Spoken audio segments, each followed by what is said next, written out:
being hard to kill is keeping positive all the time and saying, okay, no, I am hard to kill. Nothing's going to get me. The sharks, no. The sun beating down on me, no.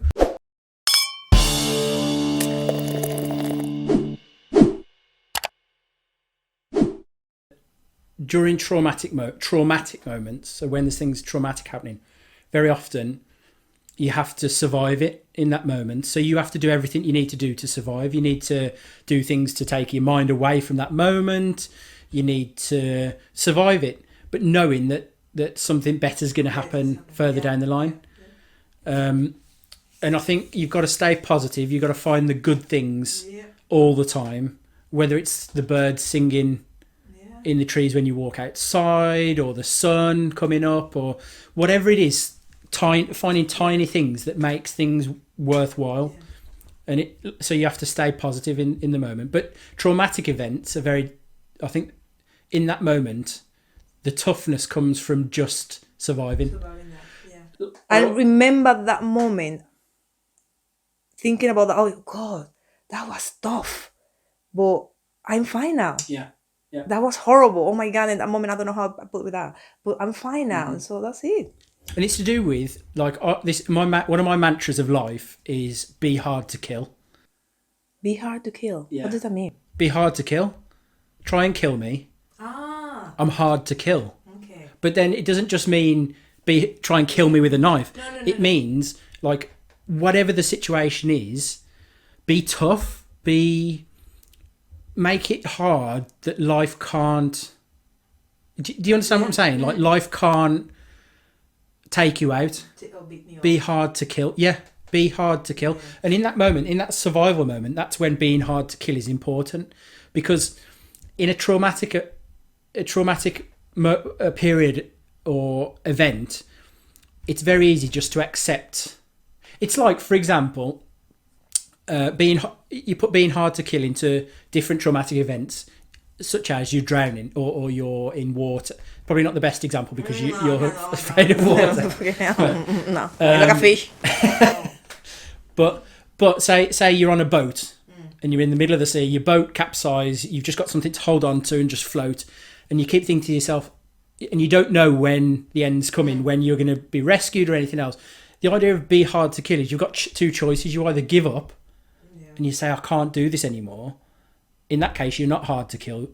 You've just accepted the end. Being hard to kill is keeping positive all the time and saying, okay, no, I am hard to kill. Nothing's going to get me. The sharks, no.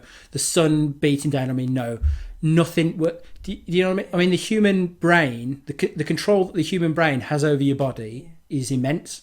And you can just keep going and keep going. And it's the same for other traumatic events that happen in regular people's lives and things like violence. And it's important to be hard to kill in those moments, psychologically be hard to kill. Not physically, but psychologically, not accepting defeat. Yeah.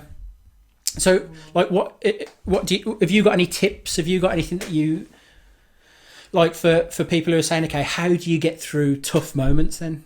Like, have you got any tips, any things that you would say, this is what you do, this is how you get through it? I don't know.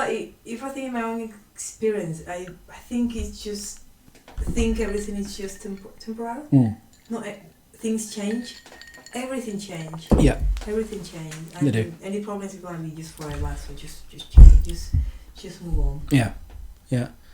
And that's important, I think. And drink wine. And drink wine. Move on and get another bottle of wine. I just want to say that Zunny doesn't drink a lot of wine. She's just saying it for this podcast. She likes a glass of wine. You can't lie to these people. Just fucking else. I love wine. Give me some wine. Just set up a drip and just plug it into her arm. But yeah, so it's just for anybody else who is having a tough moment, like Zunny said, it's know that it's only temporary. Good things will come again in the future.